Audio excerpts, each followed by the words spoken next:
Hello everyone, this is Randall Lim. In this video, I'd like to talk about the topic of the Aikido strategy, understanding the Aikido strategy. Now this is going to be quite a long video lesson, so do bear with me and try to follow through. Right, prerequisite knowledge. Right, this lesson is suitable for anyone who has some basic experience or knowledge about in Aikido as a discipline of study.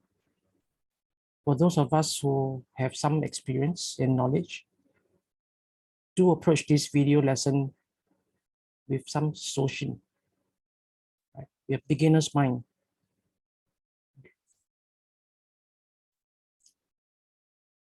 Now, the scope of the Aikido strategy can be in the form of in physical as well as a non-physical aspects.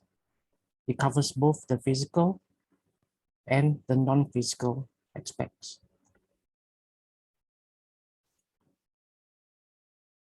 Some basic background knowledge of some terminologies in physical Aikido. I'd like to introduce you to the term HANMI. HANMI simply means half body, where the front half of the torso is supported by the front leg, while the back half of the torso is supported by the back leg.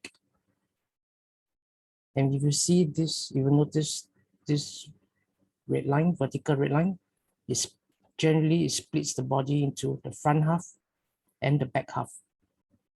And looking from the top view, if this is where the feet are, this red line separates the front half from the back half. This is what is referring to by the half body, HANMI. And HANMI represents the physical stance or a mental or philosophical or mental or psychological state, pardon me, mental or psychological state of mind.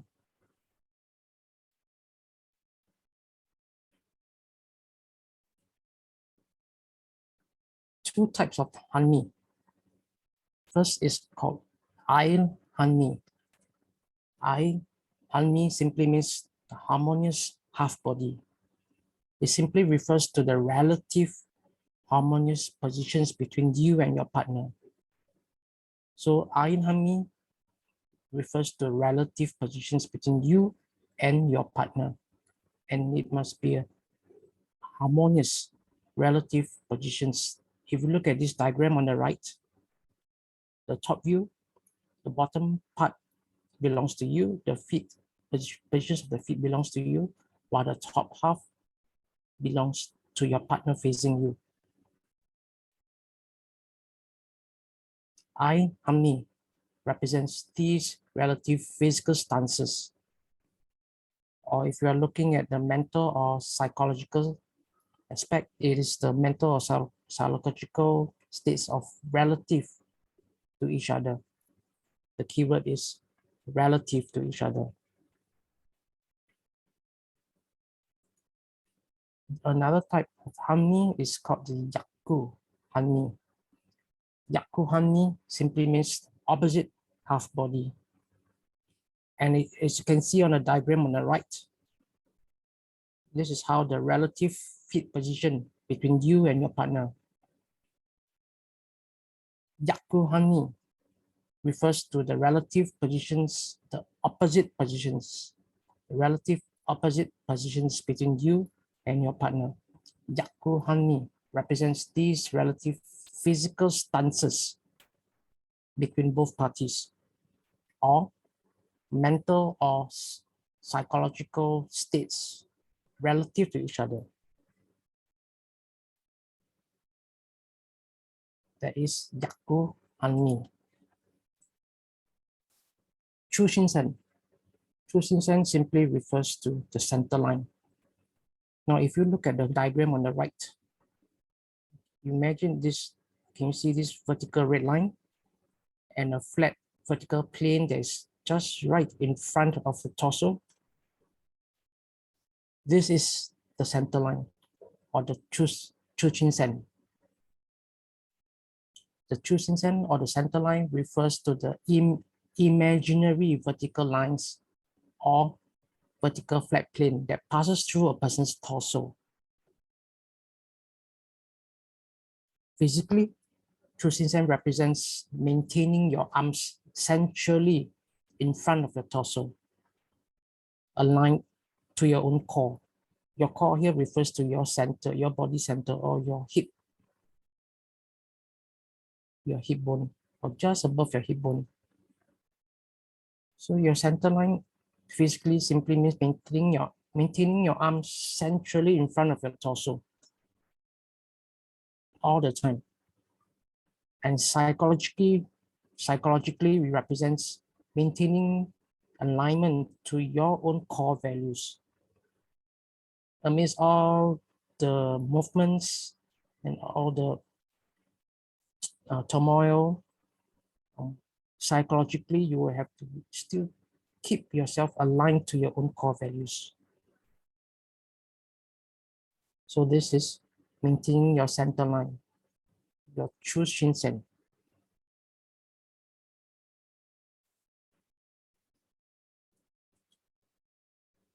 Tegatana. Tegatana simply means the hand blade. Te means hand. Katana or katana means blade. So tegatana means your hand blade. Simply refers to the gentle curve of your entire arm, like that of a samurai sword. If you look at the picture on the right side,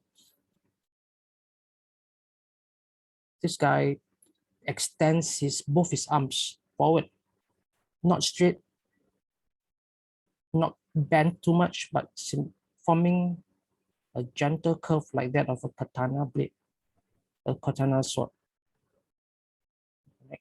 So the tegatana represents physically maintaining your arms gently curved, mentally projecting your ki energy along your arms, out of your fingertips. Some practitioners call this the unbendable arm.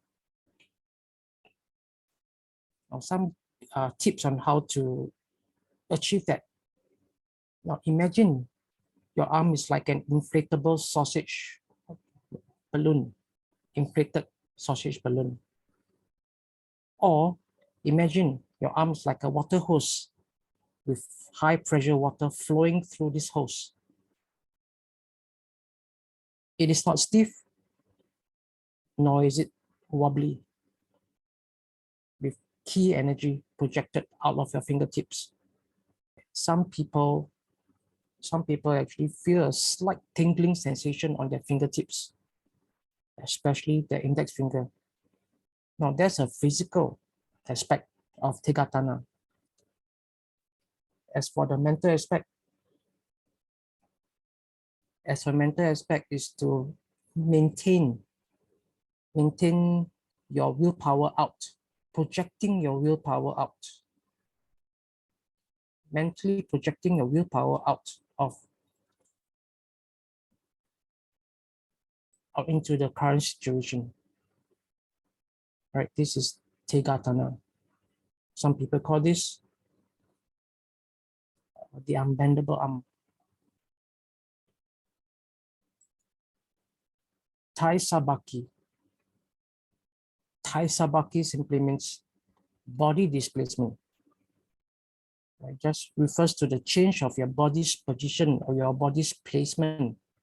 And it's not actually the movement itself. If you look at the diagram on the right side, you see some footwork there. The main purpose is simply to displace the position of your body. Right, physically, Taisabaki represents shifting the body's position so that it is no longer where it should not be, or so that it is where it is most efficient. Now, please note, All this happens while still maintaining a firm centerline alignment to your own firm core. Mentally, what does it represent? Mentally, it represents being flexible enough to change your stance. Being flexible enough to change your stance when needed.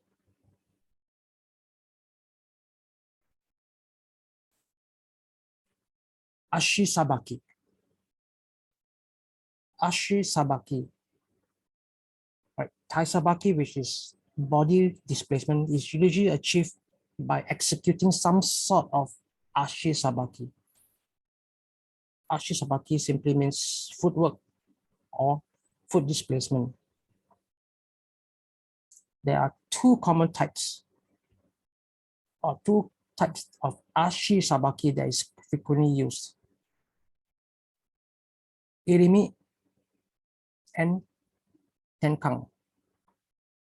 Irimi simply means entering the body or stepping into your partner's space. Tenkang. Tenkang simply means turn around and take over. Or pivot swing back 180 degrees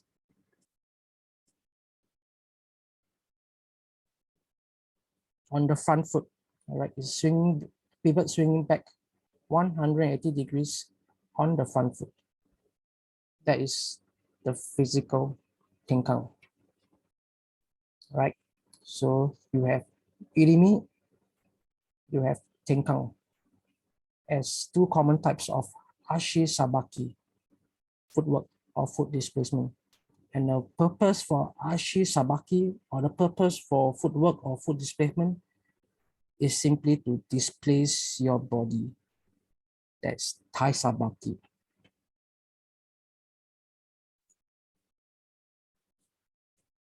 Waza and kata.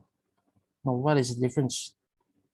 Waza literally means technique or technical method of any kind. And kata literally means the practice of waza, or the practice of technique, or the practice of technical methods. That's kata, right? The practice of the waza through prearranged movements. That is kata. All right, kata can be performed either solo, by yourself, or with a partner.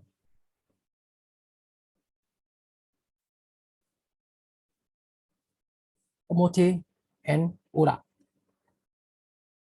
Now, all Aikido waza, or all Aikido techniques can be executed in two main directions. One, in the omote direction, and two, in the ura direction.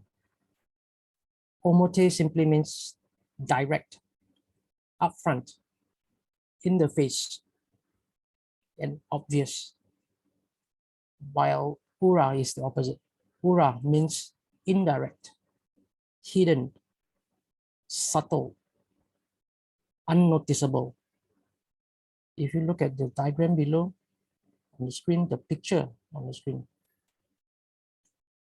demonstrates one particular Aikido technique called Ikkyo, executed in the ura direction as well as in the omote direction. So this is the difference between omote and ura. Every Aikido technique has an omote and ura direction.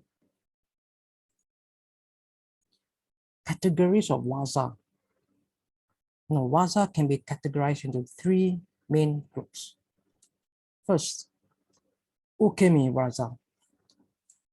Second, NAGE WAZA. Third, OSAE WAZA. Now look at one, UKEMI WAZA.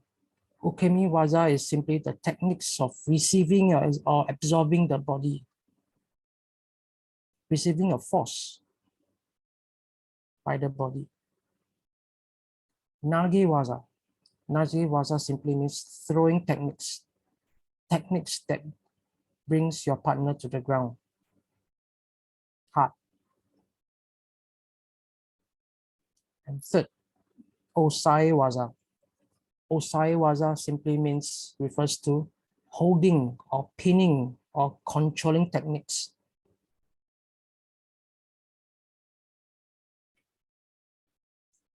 Right? So 3 categories of Waza. Let's look at UKEMI WAZA. UKEMI WAZA simply means receiving or absorbing a force with the body. In the diagram on the left, these are some basic UKEMI WAZA exercises in every Aikido class. We have the forward and the backward ones. And in the pictures below, show some examples of UKEMI WAZA being executed in application.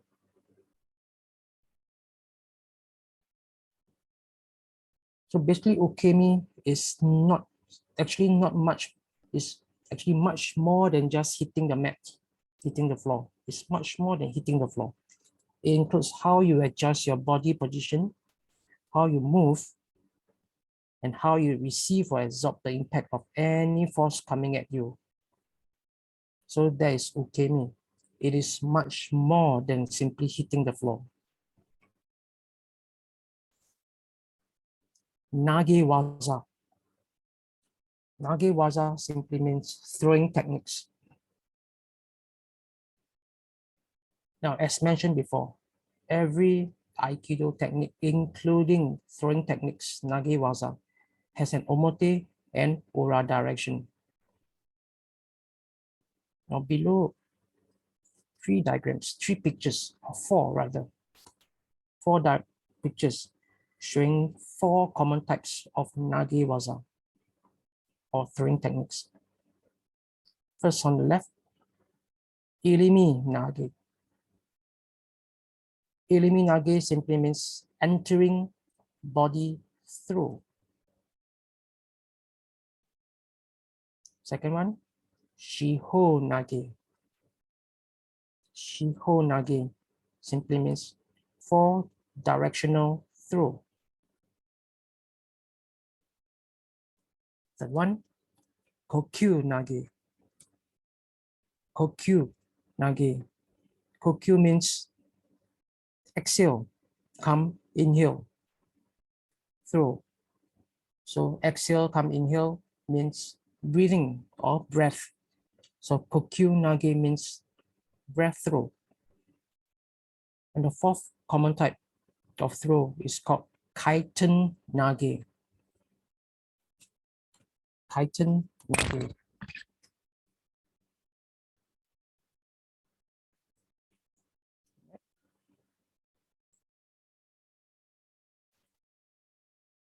Now let's come to Osai Waza. Osai Waza simply refers to pinning, holding, or controlling techniques.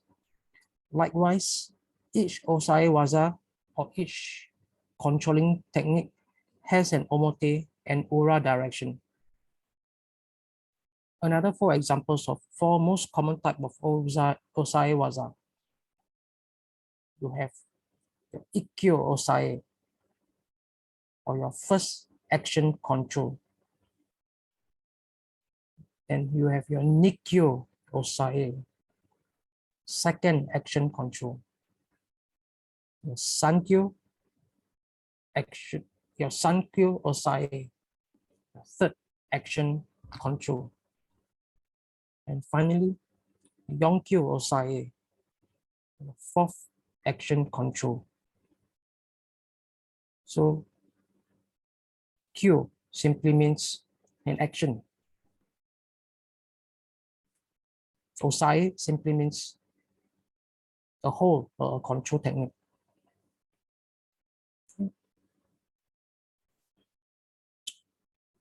Now that we have covered some basics of physical Aikido, I would like to begin explaining the Aikido strategy. And Aikido strategy is applied to both physical as well as non-physical aspects, right? Stage 1, receive or yield to aggressor's force. Then momentarily shocking of aggressor. Then you blend with the aggressor's force. Then you redirect the aggressor's force. Then you lead the aggressor's force. Then you break balance of the aggressor. And finally, you throw or control the aggressor. Right, these are just the basic outline of the Aikido strategy. I will go into details. Stage 1, receive or yield. Now, instead of resisting force against force, receive or yield to aggressor's force. Now, what's the purpose of receiving or yielding to aggressor's force? So that he will commit his force and will not hesitate. Right, in the pictures here, and the bottom, in the bottom left, it shows physical Aikido, receiving and or yielding to the attacker's force. And in conversational or in psychological Aikido, instead of arguing against the aggressor, just agree. Just agree and acknowledge. Second stage, momentarily shocking. Now, what does this mean? This means is to do something to surprise the aggressor, to surprise or shock the aggressor. Right? Surprise the aggressor with something shocking. Physically, what it means is to deliver a quick strike to momentarily stun the aggressor, not to knock him out, but just to stun him. Non-physically, what it means to say or do something that will distract, surprise, or confuse the aggressor speechless. I know this requires some quick thinking or quick response.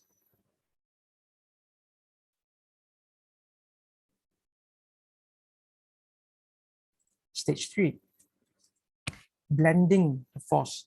Now, blend and harmonize with each other's force, not oppose each other. Now, physically, what it means is that exerting your own force along and in tandem with the aggressor's force, not receive it. Non-physically, what it means agreeing with the aggressor's point of view, not arguing against it. Right? Stage 4, redirecting the force. Redirect the force off its original path. Physically, what it means is that it means taking the aggressor's force combined with your own and redirecting it at 90 degrees off its original path with a gentle guiding push.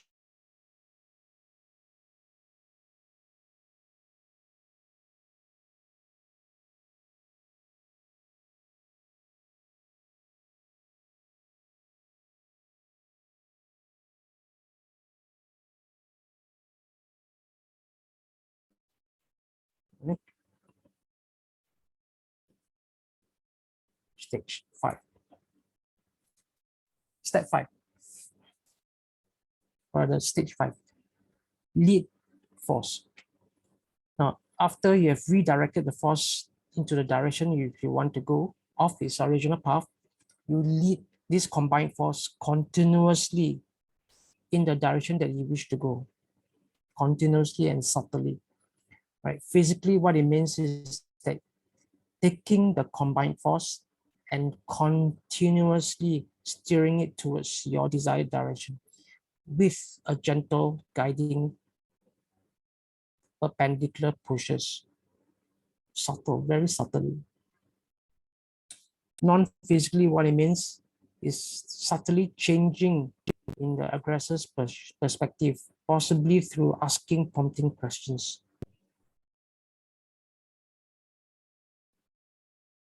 Right? So below is a simple comic conversation. I give you some time to read this.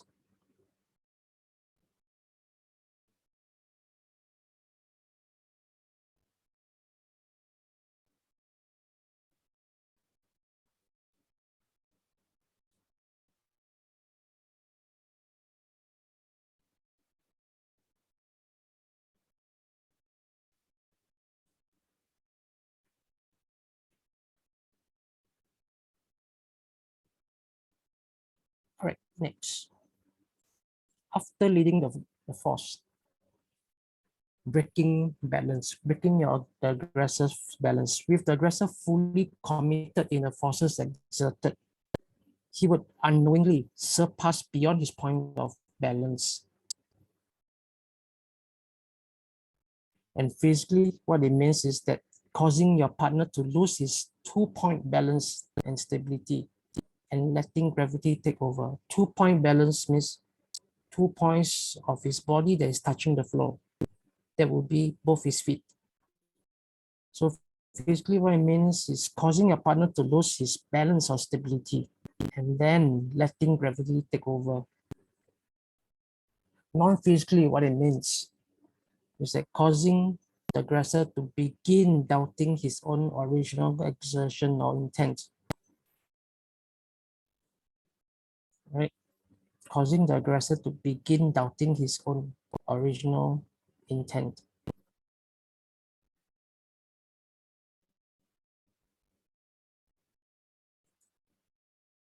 Seven, through or control. With the aggressor's balance broken, or the aggressor's intent can be neutralized. If you look at the pictures on the top right, these are two examples of throwing or controlling your opponent. Now, physically, what it means is letting gravity take over to throw your partner or control his ability to move as he intended, but without harm. Please take notes, without causing injury, pain, or harm. Non-physically, what it means is letting nature and logic take over to mellow or dissolve the aggressor's original stand without harm. Right, without harm. So we are simply allowing the aggressor or allowing the aggressor to think for himself, think logically for himself. Let logic take over and then understand for himself, resulting in the realization that in the first place, the conflict was not even an issue at all.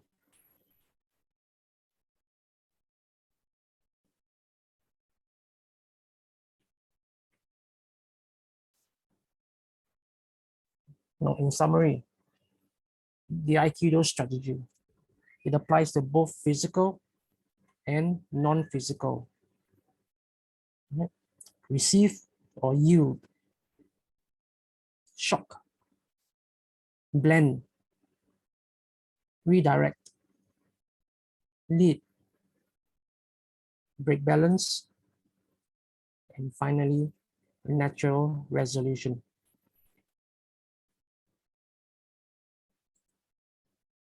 Now, experts call the non-physical aspect of the Aikido strategy verbal Aikido. The verbal Aikido is a strategy for conflict management or conflict resolution. Now, there are many courses or workshops conducted for corporate or for personal. Do research. If you want to find out more about verbal Aikido, please Google it. There are organizations in your own country, in every country, that conducts workshops, training workshops on verbal Aikido. Please find out more. With this presentation, I hope that you understand more about the Aikido strategy. Thank you.